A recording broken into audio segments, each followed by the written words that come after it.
Bonjour. Aujourd'hui, je vais vous faire profiter de mon expérience par rapport aux étuis à lunettes que je réalise en grande quantité parce que ça fonctionne bien et que je vends dans des boutiques de créateurs. J'ai l'habitude de travailler dans Stitch Editor, pardon, Digitizing, et cette fois-ci, je vais la réaliser dans la première page de MySUNET. Si il y a plusieurs personnes qui sont intéressées pour que je le réalise dans Digitizing, en commentaire, vous me l'indiquez et à ce moment-là, si vous êtes plusieurs à me le demander, je pourrai réaliser la même chose dans Digitizing. Mais je me suis dit que ça pouvait permettre aux personnes qui n'ont pas le logiciel complet de pouvoir quand même réaliser ce type de réalisation, d'ouvrage. Et surtout, ça vous permet de découvrir des manipulations que vous n'avez peut-être pas l'habitude d'utiliser. Si vous n'avez pas un cadre assez grand, vous faites ce travail en deux morceaux. Ce que je vous montre tout à l'heure, je vous le ferai plus petit, et puis vous superposerez endroit sur endroit, et vous n'aurez plus qu'à assembler sur trois côtés, alors que là, j'ai assemblé sur deux côtés seulement. Je vais vous montrer comment il s'agit donc d'un ITH. J'ai quand même inséré des arrêts avec des commentaires.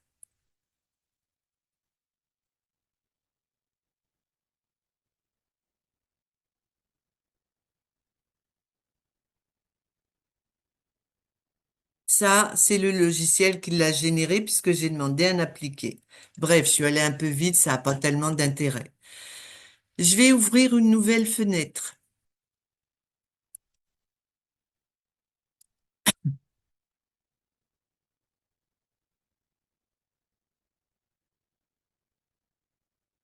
Je vais rentrer les dimensions d'un cadre. Ben, je vais garder ça. Et la difficulté est là. Il faut que vous arriviez à trouver la dimension et le rapport entre les marges qui vont se réaliser autour. Je vous explique, ça va être plus simple. Là, euh, je vais travailler dans cadre. Cette fonction agit toujours en fonction de la grandeur du cadre que vous avez défini. Ce qui joue aussi, c'est les marges. Je vous fais un exemple. Voilà. Mon élément se trouve à 12 millimètres de chaque côté du cadre. Si je supprime, je diminue. Là, il se trouvera à 4 millimètres tout autour du cadre. Je vais garder, donc il faut que vous fassiez un calcul. Ici, vous avez donc les dimensions de votre réalisation. Si ça vous convient, c'est bon. Sinon, vous changez la dimension du cadre ou vous jouez avec les marges. Je supprime. Je ne sais pas si je suis très claire, mais c'est la seule difficulté à comprendre. Le rapport entre la marge que vous allez mettre là et la taille du cadre que vous avez inséré pour obtenir ici les dimensions du produit fini. Je supprime. Donc, je vais garder 4 millimètres. Je vais prendre cette icône et je vais commencer par demander au logiciel de faire un appliqué. Je clique là, ajouter un appliqué et je vais déterminer l'option de l'appliqué. Moi, j'ai l'habitude de mettre 0,1, mais lorsque je regarde des vidéos, c'est pas ce que je vois. Bref, je vais choisir mon tissu d'appliqué. Je vous remettrai le lien qui vous explique comment rentrer les tissus dans votre logiciel. Et je fais appliquer. Je vais changer ici de couleur pour que la manipulation que je vais faire tout de suite soit plus simple. Je vais vouloir insérer une ligne Ce n'est vraiment pas obligatoire, mais moi j'ai l'habitude de mettre une ligne là. Ça me permet de bien visualiser mon travail. Alors, je vais couper mon téléphone. Voilà. Je vais aller dans Stitch Editor.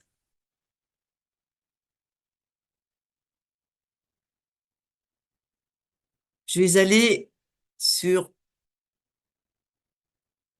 je vais garder que la rose, puisque la rose, c'est la fin de mon motif. Donc là, c'est la fin du motif. Il se termine donc ici. Je vais dans Modification, insérer un arrêt et je clique sur la fin de mon motif. Une fenêtre s'ouvre. J'ai fait une vidéo qui détaille un peu tout ça. Voilà, c'est ma chienne qui se gratte. Et j'écris ne pas broder la ligne suivante. Elle a une collerette, elle vient d'être opérée. Vous savez tout. La ligne suivante. Donc ça fait un peu de bruit. Vous êtes au courant de tout. Et je fais OK. Je ferme Stitch Editor et je continue. Je vais donc insérer cette ligne. Je clique ici. Là, je peux déterminer, je veux 189, on va dire. Je peux déterminer longueur 190. Je vais choisir là mon point. Il y a plein de points. Moi, je prends celui-ci et je fais appliquer. Elle se trouve derrière, donc je la fais passer devant. Je change la couleur. À chaque fois que le logiciel génère quelque chose ici, ce sera toujours en bleu. Je vais aller dans Accueil, je la centre et je vais la faire. Donc ma ligne est bien positionnée ici. Voilà, c'est vraiment pour moi que je fais ça. Il n'y a aucune obligation. Je continue. J'ai envie de faire une petite fantaisie en haut et en bas. Je vais dans Créer, bloc de quilt. Suivant. Ici, j'ai sélectionné rectangle. Je vous remettrai les vidéos aussi où je détaille mieux tout ça. Là, je n'ai pas inclus la ligne de coupe et ici, je peux noter,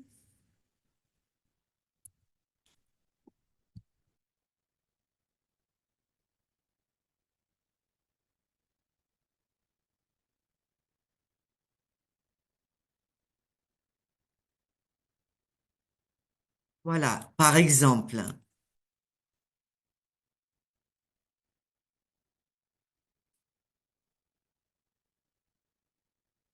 Ah, je ferme.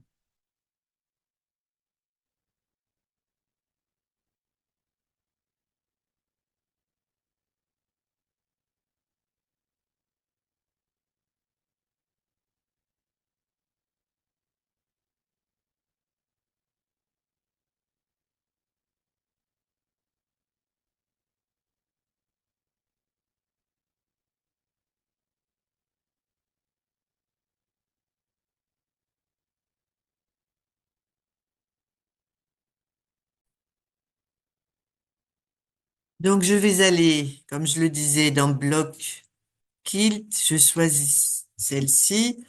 Là, vous avez des formes. J'ai choisi le rectangle et j'ai inséré ici des dimensions. Ça va que je choisis pour réaliser cette décoration. Suivant. Ici, vous avez quantité de choix pour euh, décorer cet élément. Moi, je vais prendre Celui-ci, je vais mettre droit, mais comme je vous l'ai dit tout à l'heure, je vous mettrai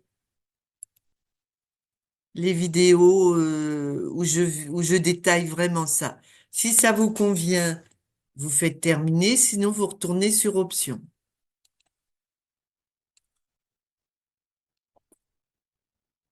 Et je vais changer la couleur. Voilà, il faudrait que je prenne vraiment le temps de positionner, mais là, c'est pas mal. Je veux faire ma petite barre de déco dessous. Je retourne dans le cadre. Je désélectionne ici ce que j'oublie tout le temps de faire et je vais aller chercher un autre élément. Il y a quantité de possibilités. Je vous en montre une. Non.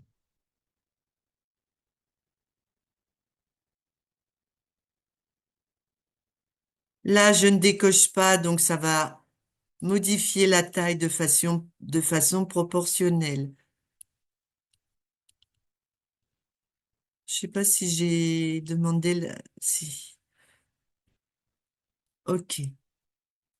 Appliquer. Pour bien voir, j'aime bien mettre des couleurs claires. Comme ça, je glisse le clic gauche enfoncé et je vais cacher et je vois vraiment bien avec la transparence du jaune. Voilà. Je sélectionne celui-ci. Je sélectionne le suivant. Accueil groupé, dupliquer. Je fais glisser en bas et je vais le bouger avec cette icône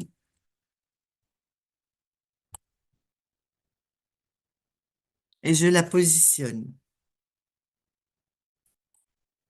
Voilà, donc vous voyez, on arrive à faire quand même pas mal de choses, même, pardon, même si on n'est pas dans Digitizing. Je vais aller insérer ma broderie, fichier inséré. Ah, j'ai pas la girafe, j'ai pas le zèbre. On va prendre la girafe. Je la positionne.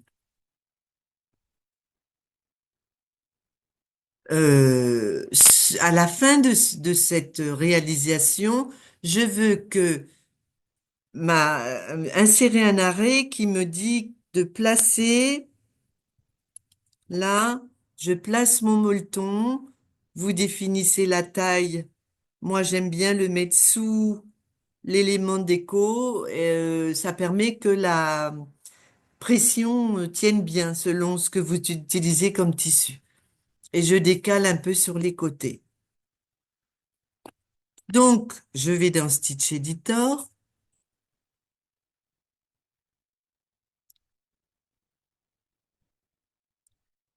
Je vais trouver la fin de ma broderie.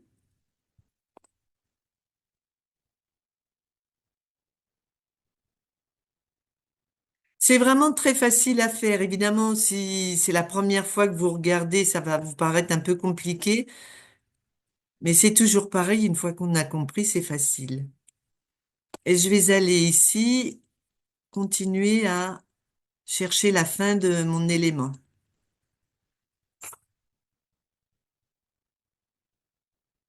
Et je vais dans Modification, insérer un arrêt, Stop, et je mets placer sous le cadre le molleton, le recouvrir de la doublure, endroit, face à moi.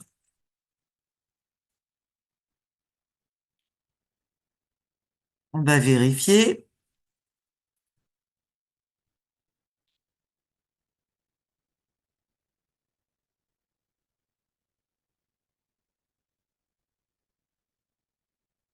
Voilà, mon arrêt est bien en place. Il faut à présent que je fixe cette doublure qui recouvre le molleton. Je retourne dans le cadre. Je désélectionne ici la girafe, je clique dans le vide, je retourne dans le cadre. Et je vais reprendre cette icône de bordure en pointillé.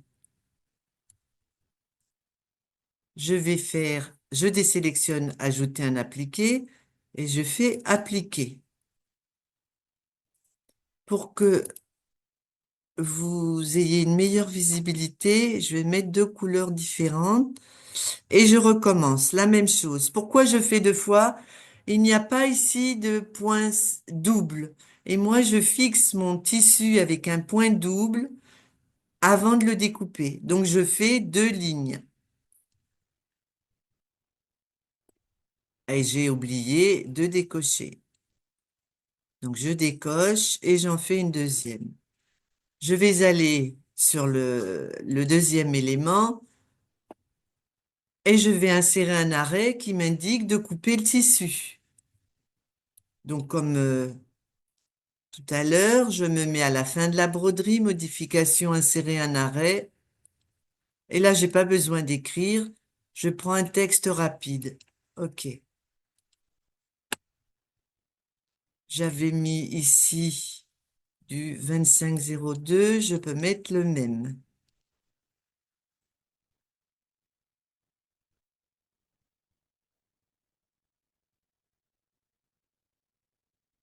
Voilà.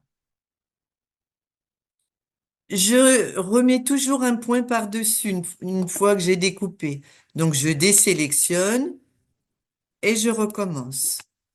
Et ce point, je vais lui mettre une autre couleur.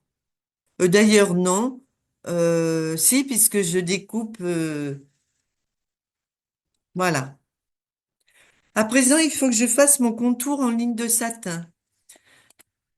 Donc, je vais désélectionner et je fais appliquer. Je vais lui mettre, par exemple, cette couleur. Et je vais aller dans Stitch Editor.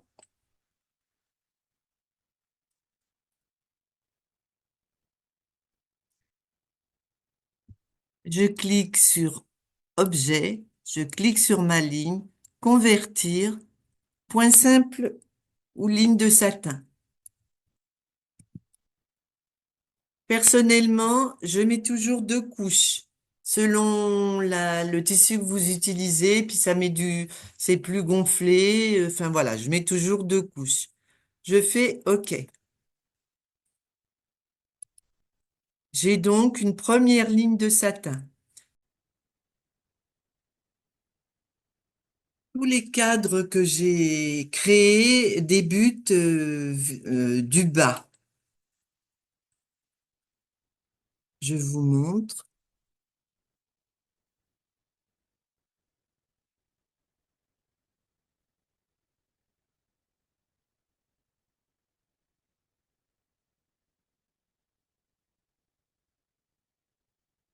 Voilà.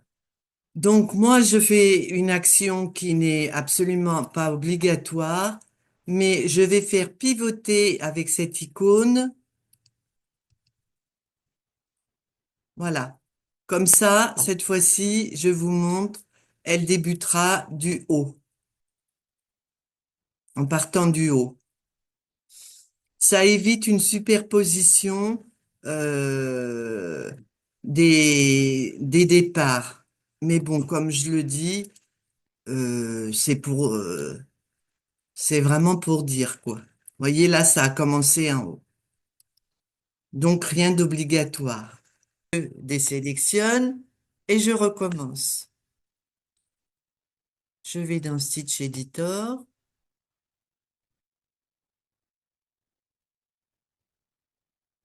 Objet, Convertir. Et là, je vais mettre deux de plus que tout à l'heure et je vais laisser la densité à 4. Vous allez me dire pourquoi on n'utilise pas cette icône. Je vais pas le détailler ici parce que je veux pas vous embrouiller. Voilà comment je procède. Euh, eh bien maintenant, je vais mettre mes couleurs. Pour avoir un rendu, je veux du noir, donc je vais pas mettre le même noir que ma girafe. Il faut vraiment jouer avec les couleurs un ITH si vous voulez pas avoir de surprise. Alors il y a la fonction où on désélectionne le color soft, mais ça marche pas à tous les coups. Ici, mon noir, c'est le 22-15. C'est celui qui se génère automatiquement. Ici, je peux changer si je veux.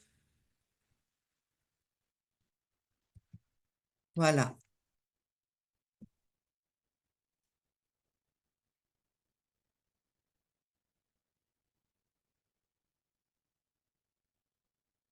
Voyez, je vais la recadrer un petit peu. Je m'appuie sur la ligne qui est ici et ici. Ceci dit, là, c'est la ligne du milieu. Bref, on rentre pas dans les détails. C'est fait.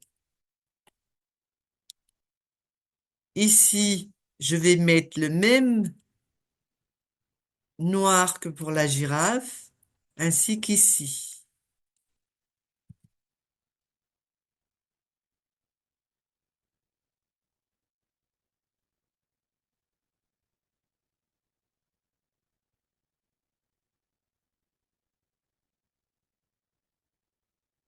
Et voilà mon étui à lunettes qui est terminé. Donc, vous voyez, c'est quand même très simple et rapide. Vous mettez le point sur le stabilisateur, vous posez le tissu, il est fixé, vous le découpez et le logiciel refait lui aussi un point autour. On me dit, enfin, j'ai voulu mettre ça pour dire de ne pas broder cette ligne. Ma girafe se réalise,